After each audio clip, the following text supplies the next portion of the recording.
बिस्मिल्लाहिर्रहमानिर्रहीम, अस्सलाम वालेकुम। मैं हूं ज़ैनुल आबदीन। आप देख रहे हैं प्रोग्राम सच बात नुसरत मिर्ज़ा साहब के साथ। मौज़ूआत आपने देख लिए। सबसे पहले गिलगित बल्तिस्तान के आने वाले देखिए इलेक्शन पे बात करेंगे। जैन साहब, बात मैं कहना जी चाहता हूँ गिलगित बल्तिस्तान का। पहले तो सब लोगों को, जितने भी आजकल बहुत से लड़के वहाँ गए हुए हैं, टीवी के एंकर हजरात, जी उन्हें गिलगित बल्तिस्तान की हिस्ट्री ही नहीं मालूम है कि गिलगित बल्तिस्तान के वो बहादुर लोग हैं जिन्होंने महाराजा कश्मीर को शिकस्त दी है 15 अक्टूबर 1948 को। और इसके बाद में 1 नवंबर को अज़ खुद उन्होंने पाकिस्तान से इलाहा का ऐलान किया है। ये एजाज़ सबसे बड़ा है जो कि गिलगित बल्तिस्तान के लोगों को है, जहाँ पर सिंध के लोग जो अपने आप को कहते हैं कि साहब हमने जो है सबसे पहले असम्बली ने हमारा पास किया, जो पाकिस्तान में शमूलियत का ऐलान हमने किया। फिर जो उर्दू स्पीकिंग है वो उसको बड़ा फ़ख्र है, वो कहते हैं साहब हम पाकिस्तान बना के आए। लेकिन इनका एजाज़ उनसे भी बड़ा है कि इन लोगों ने तो उनको शिकस्त दी है, महाराजा को जो है जो आज़ाद डोगरा राज के महाराजा को शिकस्त दी है, उस कमीने को जो उसने तमाम बरसों से कब्ज़ा किया हुआ था। इतने बहादुर लोग हैं, इतने जरी लोग हैं, इतने गयूर लोग हैं ये लोग, जिन्होंने शिकस्त दी और उसके बाद में फिर पाकिस्तान से इलाक़ का ऐलान किया है। जी तो ये बहुत दिन हो गए। हमने तो जाकर ये बात कही थी कि भाई आप इनको, जो हमने जो फार्मूला वज़ा किया था वो यही किया था कि आप ये कह दें कि हम वक्ती तौर पर गिलगित बल्तिस्तान को और आज़ाद कश्मीर को अलग अलग सूबा बनाते हैं, और ये फिर अलग ये सूबा जो होगा आज़ाद कश्मीर का और गिलगित बल्तिस्तान का सूबा जो है वो तोसी होगी इसकी, जब वो हमारा वो मकबूजा कश्मीर जो है इंडिया का जो है वो शामिल हो जाएगा। तो उस सूरत हाल के अंदर ये सबसे ज़्यादा हमारा जो इलाका है, क्योंकि हम दूसरी दफ़ा गए 2017 में गए थे, जब मेहदी शाह साहब का हमने वहाँ पर इंटरव्यू किया था, और अब दोबारा हम गए थे अपनी फैमिली को दिखाने के लिए। तो हम ये 2020 में गए थे। तो इस सूरत में उस वक्त मेहदी शाह साहब नहीं थे वहाँ पर इस इलाके में, तो फिर हमसे मुलाकात नहीं हो सकी थी। हमने जब पूछवाया तो उन्होंने कहा मालूम है वो यहाँ नहीं है। साबिक वज़ीर आला गिलगित तो बल्तिस्तान अब हमारे साथ मेहदी शाह। मौजूद है जी मेहदी शाह साहब। अस्सलाम वालेकुम। जनाब, क्या हाल है? जी अल्लाह का शुक्र है। आपको खुशामदीद कहते हैं अपने प्रोग्राम सच बात में। आप फरमाइए कि आपका जो चेयरमैन साहब हैं बिलावल भुट्टो साहब, आपके साथ यहाँ मौजूद हैं और बहुत दिनों से वो काविशें कर रहे हैं। आप फरमाइए कि कितने इम्कानात हैं आपके कामयाबी के पीपल पार्टी के गिलगित बल्तिस्तान के इलेक्शन के अंदर, जो कि 15 तारीख को हो रहा है। सबसे पहले तो मैं बिलावल भुट्टो को सलाम पेश करता हूँ जिन्होंने गिलगित बल्तिस्तान का चप्पा चप्पे का दौरा कर रहा है। ये वाहिद लीडर है जो अवामी लीडर है, और आज वो शहीद भुट्टो के और बेनज़ीर के नाज कदम पे चलते हुए गरीबों तक उनका अप्रोच है, और इससे पहले किसी लीडर ने इस तरह का वो नहीं किया। लेकिन अगर ये गवर्नमेंट और ये जो हमारा चीफ इलेक्शन कमिश्नर है, खैर चीफ इलेक्शन कमिश्नर तो एक डिमी के तौर पर बैठा हुआ है, फैसले तो ऊपर से गंदपुर कर रहा है। ये कौन है चीफ इलेक्शन कमिश्नर, क्या नाम है इसका? राजा शहबाज खान। राजा शहबाज। ये कहाँ से आया है? ये आया तो अपना गिलगित बल्तिस्तान का है। हाँ। लेकिन वो यकीनन पीटीआई के मरकज में हुकूमत है तो उनका उसमें, लेकिन परसों उसने वजीरों को निकलने का अहकाम भी किया, लेकिन वो वजीर ने उसको अहमियत ही नहीं दी। यहाँ के हाईकोर्ट ने भी फैसला दिया था। लेकिन इसके बावजूद तो मैंने जलसे जो देखे हैं आपके, वो बहुत ज़बरदस्त बड़े जलसे थे। भाई आप ऐसे कैसे बात कर रहे हैं? आपके जो जलसे इतने ज़बरदस्त हुए हैं, आपके स्कर्दू में का जलसा था वो इतना ज़बरदस्त था, सारे के सारे मालूम होता था कि वो तातारी वहाँ मौजूद हैं। जी हाँ जी, तो वो जलसा तो इसलिए ना जी कि गिलगित बल्तिस्तान के लोगों के दिलों में शहीद भुट्टो और शहीद बेनज़ीर की यादें आती है। आप ये भुट्टो को नवासा था और बीवी का बेटा होने के नाते उसी अंदाज से इस्तेमाल किया जिस तरह भुट्टो और बेनज़ीर ने किया था। तो अब ये इसके आपको क्या शक व शुबहात हैं कि आपके साथ में कुछ धांधली हो सकती है?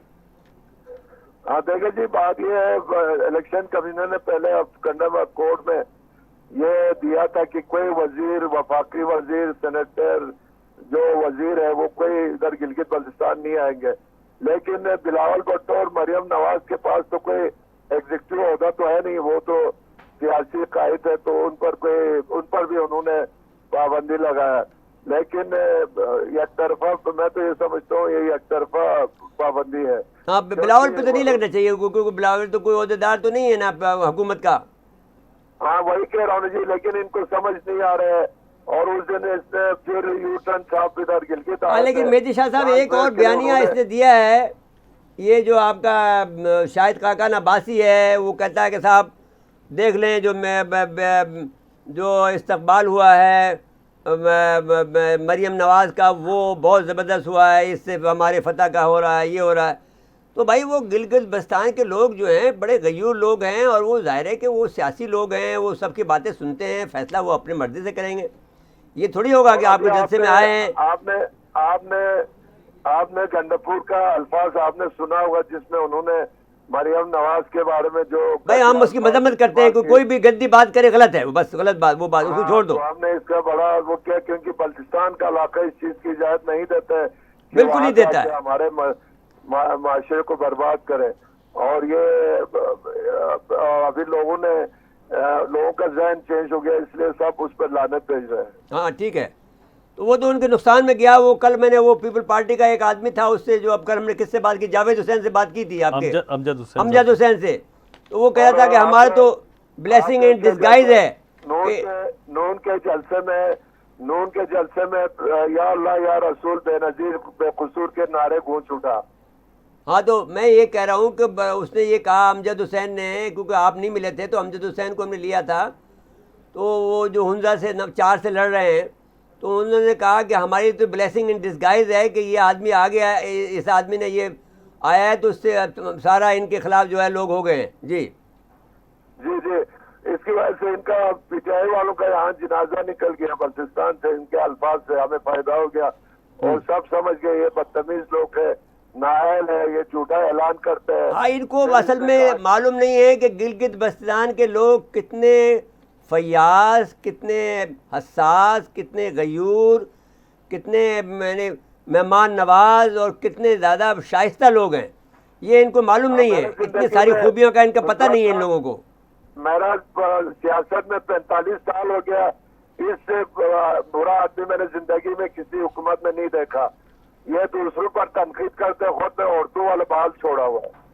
चले, अल्लाह खैर करेगा आपको। हम तो आप ज़्यादातर उम्मीद आपसे लगाए बैठे हैं, अल्लाह खैर करेगा। तो आपका बहुत बहुत शुक्रिया कि आपने वक्त दिया, और आपको हम दुआ गो हैं। हम आना चाहते थे, लेकिन देखें अभी कोशिश कर रहे हैं कि आ जाएं आपके पास मिलने के लिए। आपको देखें, अल्लाह खैर करेगा। जी जी जी जी, चलिए, अली अभी बहुत बहुत की शुक्रिया तो आपका बात जी। हो गई, लेकिन वो जो चीफ इलेक्शन कमीशन है, वो उनको थोड़ा सा समझबूझ दिखाना चाहिए यहाँ पे। भाई अब बात ही होती है कि इलेक्शन जज्बात में ना आए। then देखो, इलेक्शन के अंदर बहुत सी बातें ऐसी होती हैं, तो आवाम, क्योंकि अब इनको ये पता नहीं है कि ये पंजाब की आवाम नहीं है, ये खैबर पख्तूनख्वा की आवाम नहीं है, ये गिलगित बल्तिस्तान की आवाम है, ये डिफरेंट आवाम है जी, ये इनको तहजीब व तमद्दुन का पता है, इनको अपने आप को।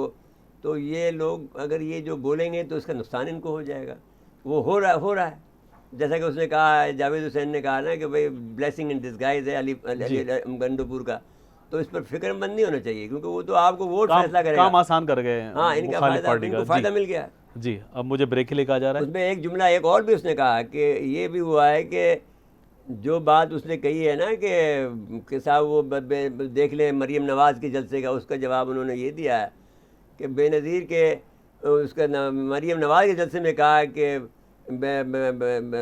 जो है वो नारे लगाए कि या अल्लाह या रसूल बेनज़ीर बेकसूर। तो ये नारे लगाए गए हैं मरीम नवाज़ के जलसे में। तो मिस्टर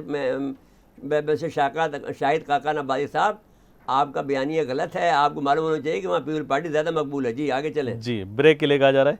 नाज़रीन, मुख्तसर वक्फा है, वक्फे के बाद दोबारा आते हैं।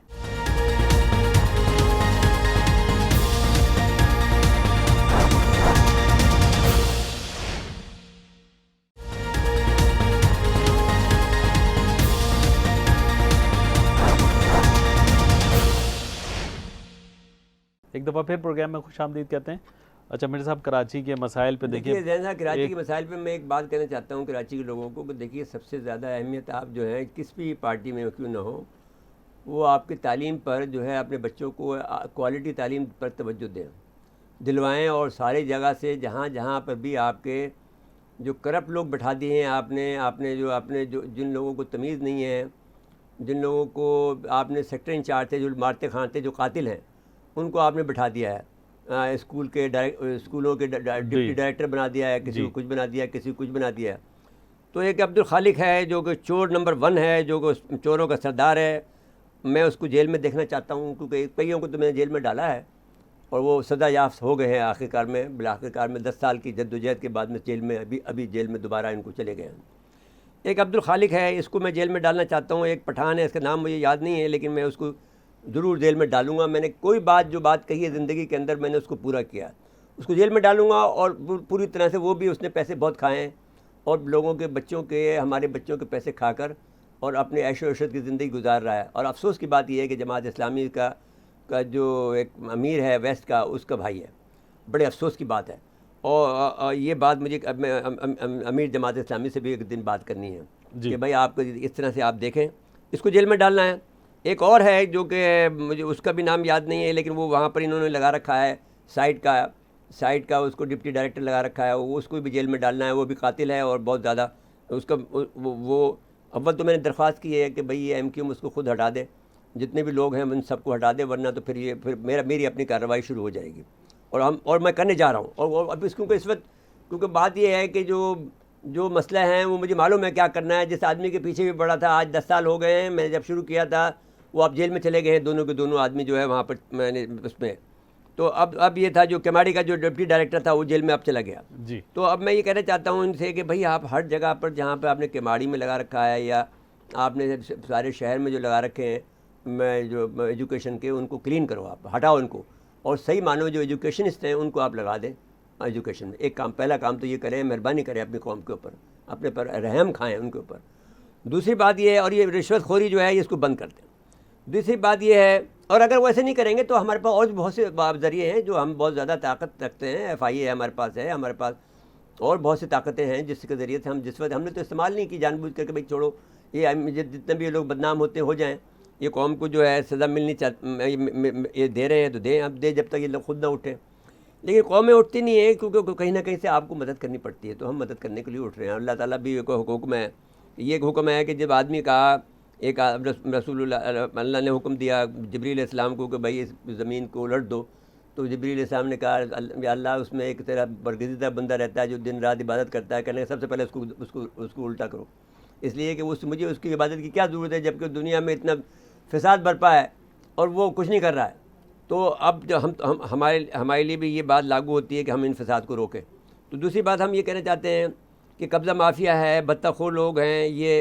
अब फिर ये जो एक जो आ रहे हैं, ये लोग कहते हैं कि साहब हम ये बात करते हैं कि हम जो है चाइना कटिंग के मौजिद कटिंग के मौजिद जो है ये PSP का जो आदमी है जी। भाई देखिए कि जो आदमी आपको एक बात को समझाना चाहता है, आपको बातें बुनियादी बात समझ लें। आपको लेके आए थे परवेज़ मुशर्रफ साहब, आपने आपको बेशुमार फ़ंड दिया, उस फ़ंड को आपने बेदरिया इस्तेमाल किया और अपने आधा खर्च किया, आधे से ज़्यादा आपने अपने दुकानें खोली, वहाँ पर होटल खोले कुआलालंपुर में, और वो जो बाद में अल्ताफ़ हुसैन ने एक छीन ली आपसे, एक आपके पास है। तो आप मेहरबानी करें, आपको लाए थे राहिल शरीफ साहब, याद रखें जो भी कभी भी लाएंगे इसका वो आदमी कभी भी नहीं पनप सकेगा। तो ये मैं फिर भी मैं आपको रियायत ये देता हूँ कि चलिए आप इंसान हैं, कोई गलती हो गई तो आप अपने आप को संभालें और अपनी जो हैसियत है उसको एडजस्ट करें और एक तरह से एक सिस्टम में आ जाएं जो कि शरीफों का सिस्टम है, उसके अंदर आप आ जाएं, एक शरीफों से एक सीट पे बैठ जाएं और उससे बात करें जी। और आपको फिर उसका मौका मिल जाएगा और आप अपनी खिदमत करना चाहते हैं तो खिदमत आपका मौका आपको मिल जाएगा। इसी तरह से MQM से मैं कहता हूँ कि भाई आपको आप अकेले कुछ भी नहीं कर सकते हो, कोई भी आदमी इस वक्त अकेले नहीं कर सकता है, ना सिंध की खिदमत नहीं कर सकता है, ना कराची की खिदमत कर सकता है, ना किसी की खिदमत कर सकता है, अकेले कुछ नहीं कर सकता। इसलिए कि तुम लोग सब के सब जो है पिटे हुए मोरे हो, बत्ताखोर हो, तुम मैंने हराम खाया हुआ है तुमने। तो अब इस अलावा इसके बाद में जो है कोई चीज़ जो होती है वो ईमानदारी की होती है, वो उस काम पर अगर हम चलेंगे तो हम काम हो जाएगा जी। तो हम ये कहते हैं कि आपसे, हमारे पास तो ये उम्र नहीं है, हमारे पास वक्त नहीं है कि हम आपकी लीडरी करें, आपके साथ में दिन रात फिरते फिरें। हम आपको गाइड कर सकते हैं और आपके रास्ता दिखा सकते हैं।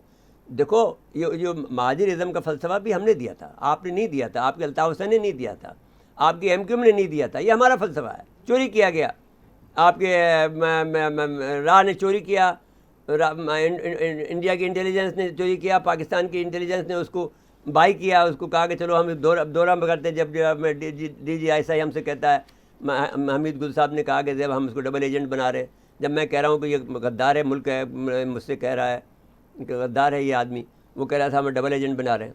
तो चलिए अब हम ये कहना चाहते हैं कि आप मेहरबानी करें कि इनको हमारे इस बेचारे कराची के लोगों पर रहम खाएं और इनको तरक्की करने दें, इनको पनपने फलने दें, इनके बाज़ार जो हैं दुकानें चलने दें। इनको भी बहुत मेहनती लोग हैं, ये बहुत शरीफ लोग हैं, बहुत दयानतदार लोग हैं, बहुत ये लोग जो हैं वो मैंने तहजीब तमद्दन के हामिल लोग हैं, बहुत आदाब हैं इनके अंदर, बहुत ही इज्जतदार लोग हैं। और दयानतदार क़यादत चाहिए, ये दयानतदार क़यादत चाहिए। आपसे पैराशूटर नहीं हो सकता। आप जैसे लोग जो कि इतना ज़्यादा जुल्म करके बैठे हो, भाई जिसने कत्ल कर दिया वो आदमी क्या है, वो तो खुद कत्ल के काबिल है ना, वो तो आपको समझ सकते हो, उसकी तो माफ़ी नहीं है।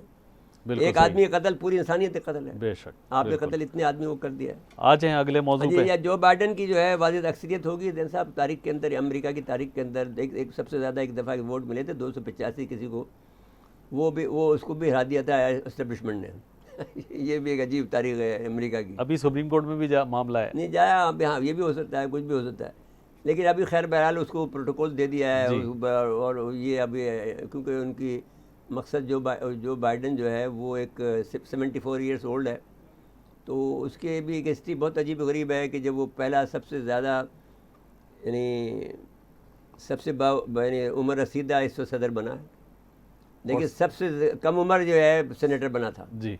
लेकिन इसकी बदकिस्मती ये हुई है इसके साथ में कि जिस वक्त ये सेनेटर बना उसके कुछ दिनों बाद में इसकी बीवी को, और इसका बीवी जो है वो ट्रक के नीचे आ गई, कार एक्सीडेंट के अंदर आ गई। तो उसके एक बेटी और हाँ एक बेटी। तो फिर इसके बाद में इस बच्चों को पालता था, ये बहुत मुश्किल से ज़िंदगी गुजारी। जब इसके बेटे को कैंसर हो गया तो फिर ये इसने अपना मकान बेचना चाहा, तो फिर इसको सदर बारक हुसैन ओबामा इसकी मदद को आया और उसको कहीं से चंदा वंदा करके इसके बच्चे का इलाज कराया। ये फिर वो भी इंतकाल कर गया। तो मैं उसके बाद में फिर भी आया और इसने वादा ये किया है मुसलमानों से कि भाई मैं आपके साथ दूंगा। और 2 मरतबा नायब सदर, 2 नायब सदर रहा। लेकिन ये बात ये है कि बहरहाल उसके अंदर हिल्म है, उसके अंदर जो ज़ाहिर है कि जिस प्रोसेस से वो आया है, जो तकलीफ़ें उसने उठाई है, तो कुछ ना कुछ तो उसमें डेवलप हुआ होगा ना, इंसानियत तो वो पैदा हुई होगी। अफगानिस्तान से पता चल जाएगा कि वो अफगानिस्तान के अलावा दूसरा कि कश्मीर से भी पता चलेगा ना कि कश्मीर में वो इंडिया को किस तरह दबाते हैं और इस्टेब्लिशमेंट को कैसे कंट्रोल करते हैं अपनी। हाँ नहीं, एस्टेब्लिशमेंट तो कंट्रोल नहीं होती है ना, लेकिन एस्टेब्लिशमेंट को समझाता कैसे है, आप यूँ कहते हैं। हाँ जी। अफगानिस्तान के मामले में और इंडिया के मामले में वो किस तरह समझाता है, और चाइना के मामले में कि भाई बजाय जंग करने के अगर वो कोई बेहतर तरीका निकाल ले, जियो और जीने दो की पॉलिसी पे अमल करे तो बेहतर है। हिस्सा बकदर जुस्सा वाला फार्मूला आपने खुद भी जिए, दूसरे दुनिया को तबाह तो ना करे ना। बिल्कुल। और वैसे उनकी काबीना के कौन कौन से लोग आते हैं उसका भी बड़ा अहम किरदार है।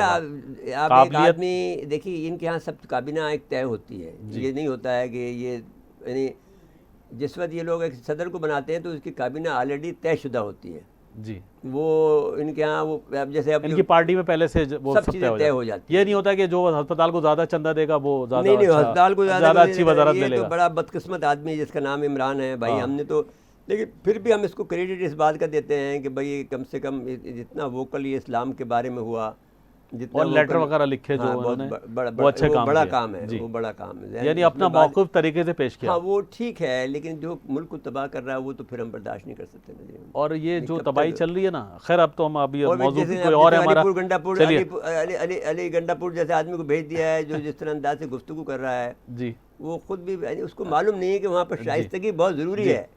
गिलगित बल्तिस्तान में शाइस्तगी ज़रूरी है। नदीम अफजल चंद थे, हाँ वो जाना चाहिए, जुल्फी बुखारी थे, असद उमर थे, ये शाइस्ता लोगों को भेजना चाहिए। शीरी मजारी को भेज देते। हाँ नहीं, शीरी मजारी को वो पसंद नहीं करते इसलिए कि वो पंख वंख लगाती है। नहीं पसंद नहीं करते उसको। आप यकीन माने वो कलर बाल करती है, वो कैसे गिलगित बल्तिस्तान वाले, उनकी वाली भाई गिलगित बल्तिस्तान वाले ऑर्थोडॉक्स हैं जी, वो नहीं पसंद करेंगे शीरी मजारी को जी बिल्कुल। आप यकीन माने वो अब इसको पसंद कर लेंगे, ये जो शीरी रहमान को, शीरी मजारी को पसंद नहीं करेंगे इसलिए कि वो बुढ़ापे के अंदर भी वो लाल अपने बालों को लाल करती है और पंख लगाती है इस तरह। चलिए वो लोग बहुत ज़्यादा हसास हैं। वो कहते हैं ये कैसे लोग हैं, उनके लिए तो अजूबा है ये। रिवायत पसंद लोग हैं और हाँ, वो रिवायत पसंद बहुत लोग हैं। अच्छी चीज़ है उनके अंदर। अच्छा, ब्रेक के लिए कहा जा रहा है, ब्रेक के बाद आएंगे तो फिर 2 और मौजू आते जी हैं हाँ, जाइए, और ब्रेक एक बाल डे पे कुछ बात करेंगे। जी हाँ, जी करेंगे। नाज़रीन, मुख्तसर सा वक्फा है, वक्फे के बाद दोबारा आते हैं।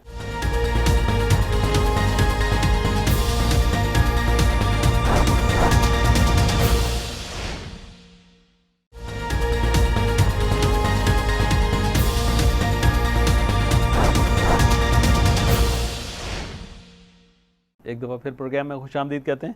जी मिर्ज़ा साहब, अगले मौजू पे आए। देखिए ज़ैन साहब, मैं एक बात कहना चाहता हूँ। शाहिद खाकन अब्बासी ने ये कहा है कि गिलगित बल्तिस्तान के जो जलसा है वो उससे नवाज शरीफ के बयानियों को तक़वियत मिलती है, इसलिए कि सारे लोग सपोर्ट कर रहे हैं। पहली बात तो हम ये कहना चाहते हैं, जो कि हमने मेहदी शाह से कहा और मेहदी शाह ने उसकी तरदीद इस तरह से की है, वो ज़ाहिर है कि उनके उस वक्त PDM में हैं, तो उन्होंने कहा कि साहब उनके जलसे के अंदर बेनज़ीर के हक़ में नारे लगे हैं जी। तो इससे ज़ाहिर होता है कि वो आपका बयानिया गलती कर दे। आपका जो PDM का जो एक हमसफ़र है उसने आपको रिजेक्ट कर दिया, आपके बयानिए को बयानिया मुस्तरद कर दिया। दूसरी बात यह है कि नवाज शरीफ का बयानिया गलत है। नवाज शरीफ का बयानिया एक गद्दार बयानिया है और नवाज शरीफ का बयानिया ये कहता है कि भारत की बालादस्ती को कबूल करो और पाकिस्तान की फ़ौज को सरेंडर करो, जो हमें किसी हालत में कबूल नहीं है। बिल्कुल भी नहीं होगा किसी को। और ये नवाज शरीफ का जो बयानिया है, इस तरह से जिस तरह से वो बयान दे रहे हैं, वो बिका हुआ एक आदमी है नवाज शरीफ, और अपनी बादशाह कायम करना चाहता है। जिस तरह से एक ज़माने में हम कहा करते थे कि बेनज़ीर जो है और जरदारी जो है सिर्फ लाड़काना की जो है वो एक कॉन्स्टिट्यूंसी पर आप कबूल कर लेगा। इस तरह से तुम्हारा ये हालत है कि बादशाह बनना चाहते हो, चाहे तुम्हारे लाहौर के जो क्या जगह है जहाँ पर ये रहते हैं, रायविंड का जो है, और रायविंड के अंदर भी एक छोटी जगह है ना इनका, जो घर महलात बना के रखा हुआ है इसने, वो उसका ये बादशाह बनना चाहता है। हम नहीं बनने देंगे भाई बादशाह, एक लोहार को कैसे बनने देंगे? मुग़ल बैठे हुए हैं, 5.5 करोड़ मुग़ल बैठा हुआ है, तुम्हें कैसे बनने देंगे? हम हकदार हैं। पहले तो लड़ाई हमसे होगी तुम्हारी बहुत बड़ी, तो तुम्हें हरा देंगे हम इंशाल्लाह, क्योंकि हम इतने बहादुर लोग हैं। दूसरी बात जो मैं ये कहना चाहता हूँ, वो ये कहना चाहता हूँ, अब ये बात इसको छोड़ देते हैं कि तुम्हारा बयान गलत है। शाहिद खाकन अब्बासी गलत बात कर रहा है। हमारे पाकिस्तानी फ़ौज को आप ये कहना चाहते हैं कि आप सरेंडर कर दें, उसका आपका नवाज शरीफ का बयान ये है कि पाकिस्तान को सरेंडर कर देना चाहिए इंडिया के सामने, उसकी बालादस्ती को कबूल करना चाहिए। वो हम कबूल नहीं करेंगे किसी सूरत में भी। इंडिया की बालादस्ती की कबूल नहीं है। Mister Nawaz Sharif, mister Shahid Khaqan Abbasi, everybody, हम नहीं कह सकते। दूसरी बात हम कहना चाहते हैं, वो ये कहना चाहते हैं कि जो भारत का एक डॉक्ट्रिन बनाया है भारत ने कि साहब हमारे पास हमारा फ़ौजी जो होगा वो मैदान जंग का हरावल दस्ता है। उनका डॉक्ट्रिन ये है जी। ये 30 साल पुराना डॉक्ट्रिन है कि जब इंसानी जो फुट है, जो इंसानी सोल्जर है, वो आगे जाए और वो लड़े। इसके मुकाबले में PLA का, जो कि पीपल्स लिबरेशन आर्मी है, जो कि चीन की आर्मी है, उसका ये बयानी है, उसका जो डॉक्ट्रिन है वो ये है कि नहीं, इंसान नहीं जाएगा, हमारी मशीनें जाएंगी आगे, जिसमें आपके ड्रोन्स हैं, जिसमें आपके मिसाइल्स हैं, जिसके आपके पास जो है साइबर है, ये चीज़ें जाएंगी और ये पहले लड़ाई करेंगी। तो इस लिहाज से जो आपका इंडिया का जो लद्दाख की लड़ाई में जो इस वक्त भी है, लद्दाख की लड़ाई में भी, और हमने जो आपको 27 फरवरी 2019 को जो मारी है, वो भी बयानिया हमारा उसको तकलीफ पहुँचाता है कि हमने तुम्हारे अंदर घुसे हैं, तुम्हें पीछे ला के लगाया और तुम्हें मारा है। तो दिस इज़ अवर स्टाइल। और चाइना इससे आगे बढ़ के करेगा तुम्हारा हाल बुरा। और उसके बाद में देखिए, पहली बात ये लोग कहते थे हमें कि जब हम भी कहते थे, हम भी एतराज़ मुतरज़ थे, लेकिन उस बात पे ये इनका इत्तेफाक था, ये हमें मालूम था। लेकिन हम ज़ाहिर है कि एक बयानिया को तो अपना रखेंगे ना, अपना एक, जिस वक्त हम एक बात कर रहे होते हैं, हमें बहुत सी बातें मालूम होती है, लेकिन हम उसको तो हम राज तो अफसर नहीं करते कि हमारी कौम का राज है। तो हमें उस वक्त मालूम था कि चीन ने उनसे कहा था कि आप you wait and we will help you. नहीं, ये जुमला था सिर्फ, इसके अलावा कोई और जुमला नहीं आया था। जब वो लद्दाख में पहुंच गए हैं और लद्दाख को उन्होंने इंडिया को मारी है, इसके बाद में हम अपने जो है इसको गिलगित बल्तिस्तान को अपना सूबा बना रहे हैं, वरना तो वो हमला कर देते हैं। 10 किलोमीटर के फासले पे बैठे हुए हैं। तो क्या, कौन सा तरीका अच्छा था? वो तरीका अच्छा था, ये तरीका अच्छा था कि हमारे लोगों को बहुत सी बात होती। अब तो वो उनके सर के ऊपर बैठे हुए हैं। अब इंडिया कुछ नहीं कर सकता, जरा सी मूवमेंट नहीं करेगा, वो शरारत करेगा, लेकिन उसको मार पड़ेगी। तो अभी जंग का दायरा बढ़ा तो भारत की फ़ौज को छुपने की जगह नहीं मिलेगी कि इधर से हम काटेंगे, उधर से वो हमला करेंगे। जो बीच में फ़ौज होगी लद्दाख की वाली, वो तो उड़ जाएगी, वो तो बचेगी नहीं। सिर्फ यानी अभी पाकिस्तान इधर से घुसेगा। और बहुत सी जगह पे वो कहते भी हैं कि जो चीनियों ने मारा है, असल में चीनियों ने नहीं मारा, पाकिस्तानियों ने मारा, उल्टा ये कहते हैं। अच्छा जी, दूसरी बात हम ये कहना चाहते हैं, हमने ये बताया, बयान कर दिया कि उनका जो डॉक्ट्रिन है वो ही गलत है, तो वो उनकी तो हार्ड तो यकीनी है जी। दूसरी बात हम ये कहना चाहते हैं कि रूस और पाकिस्तान की जो मुश्तरका जो मशक़ें हो रही हैं, वो एक अच्छी अलामत है कि चीन ने रूस ने हमारी अहमियत को समझ लिया है। और ये बात को समझनी चाहिए कि सिर्फ पाकिस्तान एक ऐसा मुल्क था कि जिसने रूस को शिकस्त दी। अगर रूस और पाकिस्तान के ताल्लुकात अच्छे होते तो अमेरिका कभी भी सुपर पावर नहीं बनता, सिंगल सुपर पावर नहीं बनता। तो अब रूस ने ये बात महसूस कर ली कि पाकिस्तान की फ़ौज एक ऐसी फ़ौज है जिसके साथ हम अब जुड़ जाएंगे तो हम दुनिया की सुपर पावर बन सकते हैं। दहशतगर्दी के खिलाफ जंग में उन्होंने देख लिया क्योंकि सिर्फ वाइट फ़ौज दुनिया की हम हैं कि जिसने कामयाबी है कि अमेरिका भी कामयाब नहीं हो सका, रूस कामयाब नहीं हो सका, कोई मुल्क दुनिया का कामयाब नहीं हो सका सिवाय हमारे, इसलिए कि हम उसके एक्सपर्ट हैं। और इवन जब रूस, आप ये बात भी भूल जाएं, जब अमेरिका के साथ लोग बातें करते हैं लोगों को पता नहीं है, इसलिए कि they are just babies. Sri Lanka को किसने निजात दिलवाई? देखिए 2 साल तक अकेले हम रूस से लड़े जी। ये जनरल ज़ियाउल हक की बसीरत का कमाल है। आप लोग बातें करते हैं ज़ियाउल हक को, 2 साल तक अकेले लड़ता रहा है वो रूस के ख़िलाफ़। और जब इसने कोई छोटी मोटी 5 बिलियन की मदद दी तो उसने पीनेट करके रद्द कर दिया, जाओ नहीं लड़ते, तुम्हारे से पैसे नहीं लेते हम। जब उसने फिर बेतहाशा पे पैसे दिए हैं, फिर बहुत ज़्यादा दिए हैं, तो उसके बाद में फिर वो राज़ी हुआ। तकरीबन $80 अरब आए थे। फिर भाई जितने भी अरब आए हैं वो सारे ले लिए ना जी। और फिर हमने इनके सारे भाई हमने फिर ईरान को भी मदद की। सारे इलाके के लोगों को हमारा शुक्रगुजार होना चाहिए, ईरान को बहुत ज़्यादा शुक्रगुजार होना चाहिए। हमने हर चीज़ दी उनको।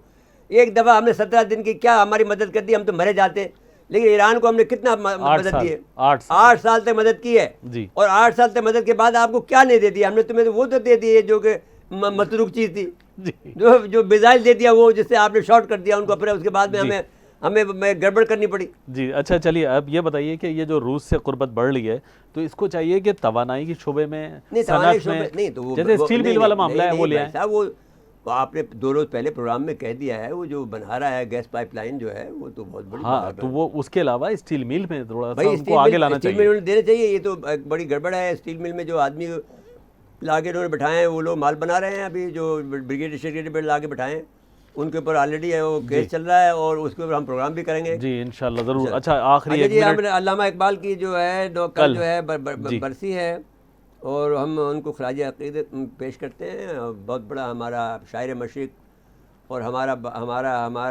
रहबर और हमारा जो है आइडियल है तस्वुर पाकिस्तान और पाकिस्तान का। वो बाद औक़ात में मजाक में करता था लोगों से कि यार हम लोग तो सीधे साधे लोग थे, अल्लामा इकबाल की शायरी ने हमें जो है वो हमें ज़िंदा खड़ा कर दिया, मरवा दिया। मैं मजाक में करते थे, मरवा नहीं दिया, हमें हमारे अंदर जान डाल दी है जी बिल्कुल। और हमारे अंदर वो जज्बे डाल दिए हैं जिसकी वजह से जो शायरी पढ़ के हम यकीन मौकम अमल पे हम मोहब्बत फ़ातिह आलम जहाद ज़िंदगानी में है ये मर्दों की शमशीर है से लेकर क्या क्या बातें ऐसी नहीं थी जो खुद ही पर आती है तो खुद ही पर बात कर ले, जिस टॉपिक पर बात करना चाहें। बस ये कि अब ये स्कूल कॉलेज के सतह पे ये सब नहीं हो रहा है जो नुकसानदेह। जैन हमने एक ज़माने में जब हम इसके थे नज़रिया पाकिस्तान फाउंडेशन के जब हम थे और ये मियाँ अब्दुल मजीद साहब हमारे भाई जो बड़े भाई हैं हमारे जी, ये हमारे साथ थे उस वक्त। इन्होंने हम कन्वीनर थे यहाँ सिंध के, तो उस वक्त यानी हम तंजीम शादी कर रहे थे तो उस वक्त 2 साल के अरसे तक हम इनके यहाँ रहे। तो उस वक्त हमने सारे यहाँ पर पूरे इसमें हमने वो कराई थी स्कूलों के दरमियान में तो क्या नज़रिया पाकिस्तान, हाँ नज़रिया पाकिस्तान मुकाबला कराया था, तकरीरी मुकाबला जी। उससे बच्चों के अंदर हमने देखा था कि वो लियाकत कायद-ए-आज़म अल्लामा इकबाल को जिंदा थे जी। और अल्लामा इकबाल के अशार को बच्चे ऐसे पढ़ते थे फरफर जैसे हम पढ़ते थे अपने बचपन के ज़माने में। तो मियाँ अब्दुल मजीद साहब से हम गुजारिश फिर करेंगे कि वो उठे, वो उनमें बड़ी जान है और बहुत ज़्यादा वो तालीम के मद्दा हैं और हम उनको भी खराज तहसीन पेश करना इसलिए चाहते हैं कि वो बहुत बड़ा आदमी है मियाँ अब्दुल मजीद जो है। वक्त ख़त्म हुआ प्रोग्राम का जी। नाज़रीन आज के लिए इतना ही, आइंदा प्रोग्राम तक के लिए इजाज़त चाहते हैं। अल्लाह हाफ़िज़।